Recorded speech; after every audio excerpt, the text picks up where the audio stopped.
Arun sir, നിങ്ങളുടെ reporter IAS ഉദ്യോഗസ്ഥയെ തുടരെ ദിവ്യ എന്ന് വിളിക്കുന്നത് അങ്ങനെയല്ല കേട്ടോ. അപ്പോൾ നമ്മളുടെ ഒരു ധാരണയുണ്ട്. ഇപ്പോൾ സിവിൽ സർവീസ് ആണെങ്കിലും നമ്മുടെ മുന്നിലിരിക്കുന്ന വില്ലേജ് ഓഫീസറാണെങ്കിലും പോലീസുകാരാണെങ്കിലും സാറേ എന്ന് വിളിക്കേണ്ട ആവശ്യമുണ്ടോ? അങ്ങനെ വിളിക്കേണ്ട ആവശ്യമില്ല. നമ്മളുടെ നിയമപ്രകാരം ചട്ടപ്രകാരം ഈ നമ്മളെല്ലാവരും നമ്മളേതെല്ലാം ഡിഗ്നിറ്റിയിലല്ലേ ജീവിക്കുന്നത്.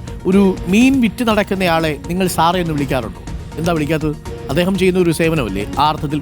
അപ്പം അദ്ദേഹം ചെയ്യുന്ന സേവനവും നമുക്ക് പ്രധാനപ്പെട്ടതാണ്. അപ്പോൾ എല്ലാ മനുഷ്യർക്കും അവരുടേതായ ഡിഗ്നിറ്റി ഉണ്ട്. അപ്പോൾ ഒരാൾ മറ്റൊരാളെ സാറേ എന്ന് വിളിക്കുന്നത് ഈ മെയിം സാബിൻ്റെ കൾച്ചറാണ്.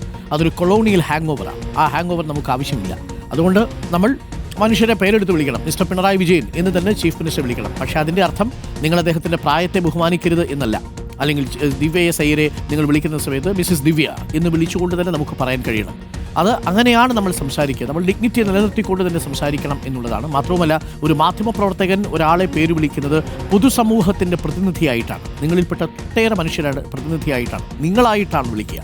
അപ്പോൾ അതങ്ങനെ തന്നെയാണ് വിളിക്കേണ്ടത് എന്നുള്ളതാണ് നമ്മുടെ മീഡിയ കോഡ്, പ്രത്യേകിച്ച് നമ്മൾ തന്നെ പുലർത്തുന്ന എത്തിക്സ് എന്ന് പറയുന്നത്. അതല്ലാതെ സൗഹൃദം ഉണ്ടാകുന്ന സമയത്ത് ചേട്ടാ എന്നൊക്കെ നമുക്ക് വിളിക്കാം, അല്ലേ?